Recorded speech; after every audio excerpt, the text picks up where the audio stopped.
आज हम बात करने वाले हैं किक बॉक्सर वेंजेंस के बारे में। ये कहानी है दो भाइयों की, जिनमें से एक भाई खतरनाक फाइटर है, लेकिन जब इस फाइटर के साथ कुछ गलत होता है तब छोटा भाई आता है उसका बदला लेने के लिए। कहानी की शुरुआत होती है और हमारे सामने थाईलैंड का दृश्य आता है। यहीं पर हम कर्ट नाम के आदमी को देखते हैं जो मार्शल आर्ट सीखने के लिए आया है। यहाँ पर एक टेम्पल है जिसके अंदर बहुत सारे फाइटर है और ये सब इतने खतरनाक है कि इनके सामने कोई भी नहीं टिक सकता। मगर इन सब फाइटर्स में सबसे खतरनाक है टोंगपो। कोई भी उससे लड़ना नहीं चाहता। उसके पैरों में इतनी ताकत है कि वो दीवारों को भी तोड़ देता है और ये बात हर जगह फैली हुई है। जब भी टोंगपो किसी से लड़ता है वो उसे मौत के घाट उतार देता है। पुलिस वाले भी उसका कुछ नहीं बिगाड़ पाते क्योंकि किसी के भी पास उसके खिलाफ कोई भी सबूत नहीं है। और कर्ट यहाँ पर टोंगपो को ही ढूंढता हुआ आया है और उसकी एक ही शर्त है कि वो सिर्फ और सिर्फ टोंगपो से फाइट सीखना चाहता है। बहुत समय मेहनत करने के बाद वो पहुंच जाता है उस टेम्पल और उन्हें बताता है कि उसे टोंगपो से मिलना है और उसी से सीखना है। तब सब उसका मजाक बनाते हैं और कहते हैं कि टोंगपो तक पहुंचना इतना आसान नहीं है। अगर तुम सच में यहाँ पर तालीम लेना चाहते हो तो तुम्हें पहले हम लोगों से लड़ना पड़ेगा। इस बात को सुनने के बाद कर्ट तैयार हो जाता है और टोंगपो का एक शिष्य चला आता है उसके सामने। इन दोनों के बीच घमासान लड़ाई की शुरुआत हो गई है। कर्ट इस चीज को देख लेता है कि ये लोग कितने निर्दयी हैं। ये जब लड़ते हैं तब कुछ भी नहीं सोचते। मगर यहाँ पर कर्ट को भी अपने आप को साबित करना है कि वो भी एक अच्छा फाइटर है और यहाँ पर सीख सकता है। वो भी टूट पड़ता है इस फाइटर पे। बहुत देर तक इनके बीच लड़ाई होती है और कर्ट सबको प्रभावित करता है। मगर एक फाइटर से लड़ करके कुछ नहीं होने वाला, उसे एक और फाइटर से लड़ना पड़ेगा। वो उससे भी लड़ने लगता है।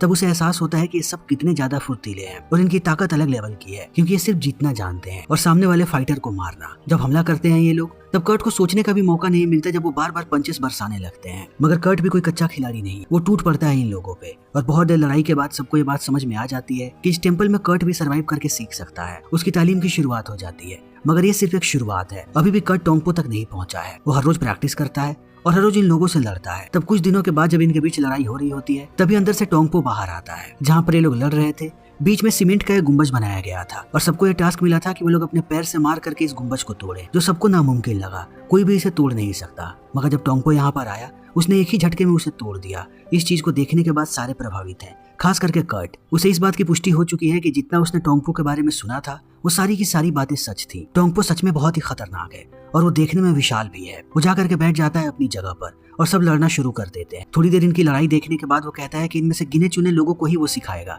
फिर वो चला जाता है सोने के लिए। तब हमें पता लगता है कि कर्ट यहाँ पर टोंगपो से कुछ सीखने नहीं बल्कि उसे मारने आया है। जब उसे एहसास होता है कि सारे लोग सो चुके हैं तब वो चुपके से जाता है टोंगपो के कमरे में और बंदूक लेकर के आगे बढ़ने लगता है उसे मार। मगर कमरे में जाने के बाद उसे एहसास होता है कि टोंगपो उसी का इंतजार कर रहा है। वो जैसे ही कर्ट को देखता है कहता है कि तुम जब यहाँ पर आए थे तभी मैं समझ गया था कि तुम मुझसे कुछ सीखने नहीं बल्कि मुझे मारने आए हो। तब मैंने तुम्हारे बारे में पता करवाया और मुझे पता लगा कि तुम एरिक के भाई हो, वही फाइटर जिसे मैंने अपने पिछले फाइट में मार दिया। इन बातों को सुनने के बाद कर्ट और भी ज्यादा गुस्सा हो जाता है और आगे बढ़ता है वो मारने के लिए टोंगपो को। मगर टोंगपो के सामने वो नहीं टिक पाता। टोंगपो का हमला इतना ज्यादा तगड़ा है कि वो देखते ही देखते जमीन पर गिर करके बेहोश हो जाता है।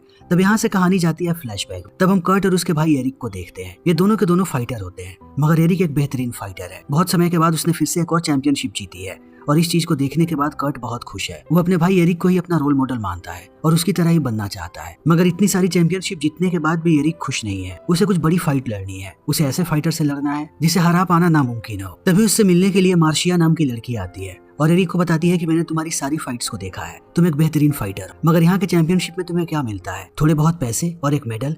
मैं तुम्हें एक ऐसे फाइट में लेकर के जाना चाहती हूँ जहाँ पर तुम माला माल हो जाओ। तुम्हें कम से कम $1 मिलियन मिलेंगे। मैं एडवांस में तुम्हें $1 लाख दे रही हूँ और वहाँ पर तुम्हारा जिस फाइटर से मुकाबला होगा उससे लड़ने के बाद तुम भी खुश हो जाओ। तभी यहाँ पर कर्ट भी आ जाता है। एरिक समझ जाता है कि अगर इतने पैसे मिल रहे हैं यानी कि ये फाइट इलीगल होने वाली है। मार्शिया कहती है कि तुमने बिल्कुल सही सोचा। इलीगल होने के साथ साथ इस फाइट में कोई भी नियम नहीं है। ये फाइट कहीं भी जा सकता है। ये दो फाइटर्स के ऊपर है कि वो फाइट को लेकर के कहाँ तक जाना चाहते हैं। एरिक मान जाता है। तब मार्शिया उसे कहती है कि जल्दी ही थाईलैंड आकर के मुझसे मिलो। लेकिन कर्ट बहुत ही गुस्से में है। वो एरिक को कहता है कि तुमने ये क्या किया? अगर उस फाइट में कोई नियम नहीं है तो तुम्हें पता है कि क्या हो सकता है, तुम्हारी जान भी जा सकती है।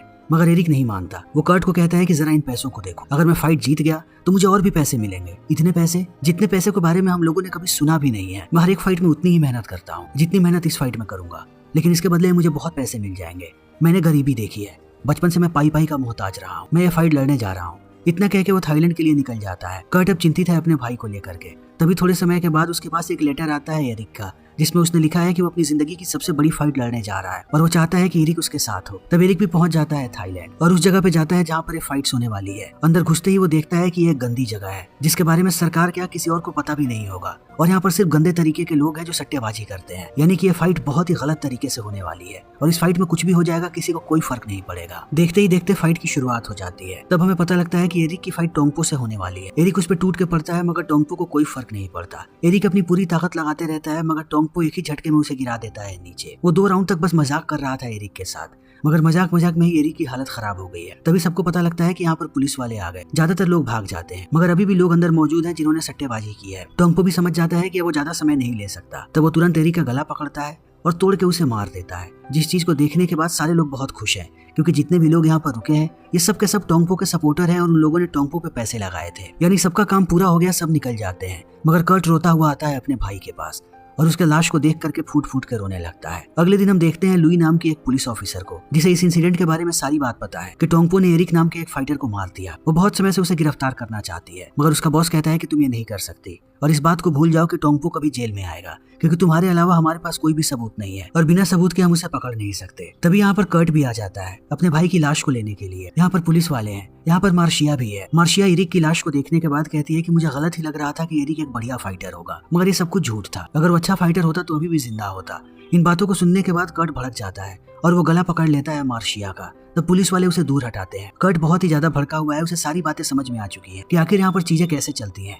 बाहर से ये लोग फाइटर बुलाते हैं। इन्हें ये बात बखूबी पता होती है कि टोंगपो उन्हें मार देगा, लेकिन अपने फाइट को जिंदा रखने के लिए ये लोग ऐसा करते हैं ताकि ये लोग पैसे कमा सके और इसी चक्कर में उसके भाई की मौत हो गई। तभी कर्ट को पता लगता है कि एरिक यहाँ पर एक और ट्रेनर के साथ रह रहा था जिसका नाम है मास्टर डुरान, जिसकी सब बहुत ही ज्यादा रिस्पेक्ट करते हैं। तब जाने से पहले कर्ट मिलने आता है मास्टर से। मास्टर उसे देखता है और कहता है कि एरिक तुम्हारे बारे में बातें किया करता था, उसके कुछ पैसे मेरे पास हैं जो उसने थाईलैंड में कमाए थे फाइट करके, वो मैं तुम्हें दे रहा हूँ। मास्टर देखता है कि कर्ट कितने ज्यादा गुस्से में है। वो उसे समझाता है और कहता है कि तुम्हारा भाई मेरे पास ट्रेनिंग के लिए आया था, वो टोंगपो से लड़ना चाहता था। पहले मैंने उसे मना किया कि उसे इस फाइट में भाग नहीं लेना चाहिए। जब वो नहीं माना तो मैंने कहा कि मैं उसे ट्रेनिंग दूंगा, मगर वो इन सारी चीजों में इतना मशरूफ था कि उसने अपनी ट्रेनिंग को भी पूरा नहीं किया और चला गया फाइट करने के लिए, जिसका खामियाजा उसे भुगतना पड़ा। कर्ट यहाँ पे रुकना चाहता है मगर पुलिस वाले उसके साथ हैं जो उसे डिपोर्ट करके वापस अमेरिका भेजना चाहते हैं। वो मास्टर से पैसे लेता है और पुलिस वालों के साथ चला आता है एयरपोर्ट। वो जैसे ही अंदर दाखिल होता है पुलिस वाले चले जाते हैं, तब वो चुपचाप निकल आता है एयरपोर्ट से बाहर। फिर वो सीधा पहुंचता है टोंगपो के अड्डे पे, ये कह के कि उसे टोंगपो से फाइट सीखनी है। ये वही दृश्य है जिसे हमने कहानी की शुरुआत में देखा था। फिर वो मारने के लिए पहुंच गया टोंगपो को, मगर टोंगपो ने उसे बेहोश किया। वो उसे मारने जा रहा था मगर अंत में उसने निश्चय किया कि वो उसे नहीं मारेगा, वो ऑलरेडी बहुत सारे लोगों को मार चुका है। तब उसने पुलिस वालों को बुलाया और कहा कि इसे ठिकाने लगा दो ले जा करके, मगर पुलिस वाले उसे मारते उससे पहले लुई वहाँ पर चली आती है जो एक अच्छी पुलिस वाली है और वो कर्ट को बचा करके कहती है कि मैं तुम्हारे भाई को तो नहीं बचा पाई लेकिन मैं तुम्हें बचाना चाहती हूँ। वो एक गाड़ी में उसे बैठा के लेकर के जाने लगती है यहाँ से ताकि कर्ट की जान बच जाए, मगर रास्ते में उसे एहसास होता है कि उसका पीछा किया जा रहा है। जल्दी ही गुंडे इन पर हमला कर देते हैं। इस चीज को देखने के बाद कर्ट टूट पड़ता है गुंडों पे और एक एक करके उन्हें मारने लगता है। तब लुई को पता लगता है कि ये टोंगपो के गुंडे हैं। टोंगपो को ये बात पता लग गई थी कि कर्ट भाग गया है। तब उसे खत्म करने के लिए उसने इन लोगों को भेजा। जैसे ही कर्ट सबको मारता है लुई सीधा उसे लेकर के जाती है मास्टर के पास, क्योंकि वो जानती है कि यही वो जगह है जहाँ पर टोंगपो नहीं आएगा। वो मास्टर के पास उसे ले जा करके कहती है कि इसे आपको सुरक्षित रखना है और यहाँ से बाहर भेज देना है उसके देश में। मास्टर कहता है कि ठीक है, मगर कर्ट कहता है कि मैं यहाँ से जाना नहीं चाहता, मुझे अपने भाई का बदला लेना है, मैं टोंगपो को मार दूंगा। मास्टर कहता है कि कैसे, तुम्हारे अंदर इतनी ताकत है? कर्ट कहता है कि हाँ। मास्टर कहता है कि मुझे दिखाओ। तब इन दोनों के बीच लड़ाई की शुरुआत हो जाती है। कर्ट एक भी वार नहीं कर पाता मास्टर पे और मास्टर उसे मार करके गिरा देता है नीचे, मगर बार बार कर्ट उठ के खड़ा हो जाता है। वो हार मानने को तैयार नहीं है। मास्टर इस चीज को देख लेता है कि कर्ट हार नहीं मानेगा, वो ऐसे ही पहुंच जाएगा टोंगपो के पास और उसकी मौत हो जाएगी। तब कर्ट उसे कहता है कि अगर आपको लगता है कि मैं तैयार नहीं हूँ तो आप मुझे तैयार करो, मैं कैसे भी मारना चाहता हूँ टोंगपो को। मास्टर मान जाता है और अगले दिन से कर्ट की ट्रेनिंग की शुरुआत हो जाती है। तब कर्ट को एहसास होता है कि वो कितना कमजोर है और उसे कितनी ज्यादा तैयारी करने की जरूरत है। अब उसकी ट्रेनिंग ऐसे ही चलती रहती है, न मास्टर उसे सोने देता है न बैठने देता है, वो दिन रात उसे तालीम देते रहता है। धीरे धीरे करके अब कर्ट बेहतर हो रहा है। ये लोग रोज लड़ते हैं। एक दिन कर्ट कहता है कि अब मुझे लगता है कि मैं तैयार हूं। तब मास्टर उसे लेकर के जाता है मार्केट, कहता है कि आज मैं तुम्हें यहाँ की स्ट्रीट फाइट दिखाऊंगा। जब ये लोग फाइट देख रहे होते हैं तभी मास्टर सबको कहता है कि कर्ट भी फाइट लड़ेगा। कर्ट कहता है कि आप ये क्या कर रहे हैं? तब मास्टर कहता है कि ये एक स्ट्रीट फाइट है जो कहीं भी और कभी भी हो सकती है, तुम्हें इसके लिए तैयार रहना पड़ेगा। अब जाओ और जा करके लड़ो, अगर तुम जीते तब मेरी फी वसूल हो जाएगी। कर्ट चला जाता है लड़ने के लिए। उसके सामने एक विशाल फाइटर है। कर्ट उस पर टूट के पड़ता है, मगर इस फाइटर पे उसका कोई असर नहीं होता। कर्ट 10 पंचेस मारता है और वो एक ही पंच में गिरा देता है उसे नीचे। मास्टर इन सारी चीजों को देख रहा है कि कर्ट कितने दर्द में है, वो बिल्कुल नहीं लड़ पा रहा और वो फाइटर उसे तोड़ता जा रहा है। तब एक वक्त के बाद मास्टर लड़ाई को रोक देता है और कर्ट को लेकर के जाने लगते हैं। तब कर्ट को समझ में आ जाता है कि वो अभी भी तैयार नहीं है, उसे अभी भी ट्रेनिंग की बहुत ही ज्यादा जरूरत है। तभी अगले दिन ये लोग देखते हैं कि इनके दरवाजे पे कावी आया हुआ है। कावी वही बंदा है जो टोंगपो से ट्रेनिंग ले रहा था, और जब टेंपल में कर्ट गया था तब कावी से ही उसकी लड़ाई हुई थी। वो आकर के कर्ट को कहता है कि मुझे लड़ाई के अलावा और कुछ नहीं आता और टोंगपो ने मुझे टेंपल से निकाल दिया और मेरे पास रहने के लिए जगह भी नहीं है। मैं चाहता हूँ कि तुम मास्टर से बात करो कि वो मुझे यहाँ पर रख। कर्ट जाकर के मास्टर से बात करता है। तब मास्टर को समझ में आता है कि अगर कावी यहाँ पर रहा तब वो ट्रेनिंग में मदद कर सकता है कर्ट की, कम से कम वो उसके साथ प्रैक्टिस कर पाएगा। तब वो कावी को रख लेता है और फिर से उसकी ट्रेनिंग की शुरुआत हो जाती है। अब वो और भी ज्यादा तेजी से ट्रेनिंग कर रहा है। वो सबसे ज्यादा कड़ा प्रशिक्षण ले रहा है। वो अपने हाथ पैर सबको लोहा बनाना चाहता है और धीरे धीरे उसके अंदर इम्प्रूवमेंट नजर भी आती है। मास्टर उसे सिर्फ हाथों से लड़ना नहीं बल्कि तलवार से भी लड़ना सिखाता है और बाकी हथियारों का इस्तेमाल करना भी। और कर्ट सारी चीजों को बड़े ही ध्यान से सीख रहा है। अब उसे लगने लगता है कि वो फाइट के लिए तैयार है। वो पहले बात करता है मास्टर से, मगर मास्टर उसे मना कर देता है। फिर भी कर्ट नहीं मानता। वो घुस जाता है टोंगपो के टेंपल में और एक एक करके उसके सारे शागिर्दों को मारने लगता है। ये सारे वही फाइटर्स हैं जिन लोगों ने उस समय कर्ट को हराया था, मगर अब ये लोग कर्ट के सामने खड़े भी नहीं हो पा रहे। वो सबको हरा देता है और टोंगपो इस चीज को देखता है। तब कर्ट उससे कहता है कि मैं तुम्हें फाइट के लिए चैलेंज करता हूँ। टोंगपो ने भी उसके चैलेंज को एक्सेप्ट कर लिया है, मगर उसकी एक ही शर्त है कि ये फाइट अंडरग्राउंड होगी, वो भी ऑडियंस के सामने। कर्ट इस चीज को समझ जाता है कि टोंगपो फिर से पैसा कमाना चाहता है, मगर कर्ट भी यही चाहता है कि वो सारी जनता के सामने हराए टोंगपो को। दूसरी तरफ ये बात लुई को पता लग जाती है कि एक और फाइट ऑर्गेनाइज होने वाली। वो तुरंत जाकर के अपने बॉस को ये सारी बातें बताती है और कहती है कि फिर से इन सब में मार्शिया पड़ने वाली है और मुझे पता है कि मार्शिया इन सब में मिली हुई है। मैं उसे गिरफ्तार करने के लिए जा रही हूँ, मुझे बताओ कि मार्शिया कहाँ पे है। उसका बॉस उसे एड्रेस दे देता है, मगर जैसे ही वो वहाँ पे पहुंचती है उसे पता लगता है कि यहाँ पर मार्शिया नहीं बल्कि बहुत सारे गुंडे हैं जो उसे मारना चाहते हैं। तब लुई को ये बात समझ में आती है कि उसका बॉस भी मिला हुआ है इन सारे लोगों से। वो बहुत मुश्किल से अपनी जान बचा करके यहाँ से निकलती है और सीधा पहुंचती है कर्ट के पास उससे कहने के लिए कि वो इस फाइट को ना लड़े, मगर कर्ट नहीं मानता। तब वो कहती है कि मेरे पास दूसरा कोई भी रास्ता नहीं है, मुझे तुम्हें गिरफ्तार करके पुलिस स्टेशन में डालना पड़ेगा। उसने कर्ट के साथ साथ मास्टर को भी हिरासत में ले लिया है। जैसे ही वो ले जाकर के इन्हें लॉकअप में बंद करती है, थोड़े समय के बाद उसका बॉस आ जाता है और कहता है कि इन लोगों पर जितने भी चार्जेस लगे थे टोंगपो ने सारे चार्जेस को क्लियर करवा दिया, अब हम इन्हें अंदर नहीं रख सकते। तब लुई कहती है कि मैं इन्हें 24 घंटे के लिए और रख सकती हूँ पूछताछ के लिए। इस बात को सुनने के बाद उसका बॉस भी परेशान हो जाता है। दूसरी तरफ मार्सिया भी हर जगह अपनी फील्डिंग लगा रही है कि वो किसी भी तरीके से निकाल ले वहाँ से कर्ट को। अगर ये फाइट कैंसिल हुआ तो उनका बहुत बड़ा नुकसान हो जाएगा। और यहाँ पर मास्टर और कर्ट भी यहाँ से निकलना चाहते। सबसे पहले वो लोग गार्ड्स को चकमा देते हैं और सबको पीट करके निकल जाते हैं लड़ाई के लिए। इससे पहले मार्सिया अपने लोगों को वहाँ भेजती, उससे पहले ही कर्ट पहुंच जाता है फाइट के लिए। अब कर्ट को देखने के बाद सारे लोग खुश हैं, चाहे वो टोंगपो हो या मार्शिया हो। जल्दी ही फाइट की शुरुआत होने वाली है। टोंगपो कर्ट के पास आकर के कहता है कि तुम्हारे भाई की तरह मैं तुम्हें भी मार दूंगा, लेकिन उससे पहले मैं तुम्हें दर्द का एहसास करवाऊंगा। जैसे ही फाइट की शुरुआत होती है कर्ट टूट करके पड़ता है टोंगपो पे, मगर टोंगपो बहुत ही रिलैक्स है, उसे कोई भी फर्क नहीं पड़ रहा। बार बार कर्ट उसके पास आता है और टोंगपो बड़े आसानी से बच करके उस पर हमला कर देता है।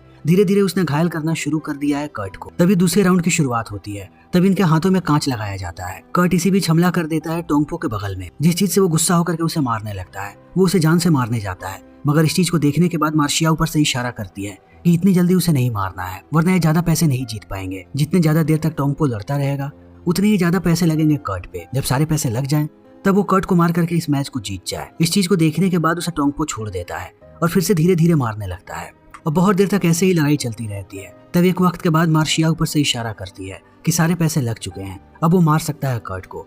मगर टोंगपो उसे मारने जाता उससे पहले यहाँ पर लुई आकर के मार्शिया को अरेस्ट कर लेती है और आगे बढ़ती है फाइट को रोकने के लिए। वो देखती है कि कर्ट नीचे जमीन पे गिरा हुआ है और टोंगपो उसे मारने जा रहा है, मगर वो फाइट को रोकती उससे पहले कर्ट लुई की तरफ इशारा करके कहता है कि ये उसका आखिरी मौका है अपने भाई का बदला लेने का। ये मौका लुई उससे नहीं छीन सकता। तब लुई भी शांत हो जाती है और आखिरी राउंड की शुरुआत हो जाती है। अब आखिरी राउंड में इन दोनों को तलवार मिला हुआ है। तलवार से लड़ने के लिए पहले ही मास्टर ने उसे तैयार किया था। तलवार लेकर के कर्ट एक बार दोबारा टूट पड़ता है टोंगपो पे, मगर इसका भी कोई असर उसपे नहीं हो पाता। टोंगपो एक बार फिर से भारी पड़ रहा है कर्ट पे। उसे घायल करने के बाद वो उसके गर्दन को वैसे ही पकड़ लेता है जैसे उसने एरिक के गर्दन को पकड़ा था और अंत में गर्दन तोड़ दिया था। अब वो कर्ट के भी गर्दन को तोड़ने जा रहा है। तभी उसे याद आता है कि इसी तरीके से इसने उसके भाई को मारा था जो उसे दुनिया में सबसे प्यारा था। तब कर्ट के अंदर एक नई ऊर्जा का संचार होता है। वो अपनी पूरी ट्रेनिंग को याद करता है कि मास्टर ने उसे क्या सिखाया था। तब वो टूट पड़ता है टोंगपो पे। एक के बाद एक वो हमले करते जा रहा है। उसे भी समझ में नहीं आ रहा कि अचानक ये कर्ट के साथ क्या हुआ, लेकिन अब कर्ट रुकने वालों में से नहीं है। वो बार बार मार करके उसे घायल कर रहा है। अंत में जब टोंगपो को लगता है कि वो हारने वाला है तब वो चीटिंग करने की कोशिश करता है तलवार निकाल के, मगर कर्ट भी अब तैयार है। उसके हाथों पे कांच लगा हुआ है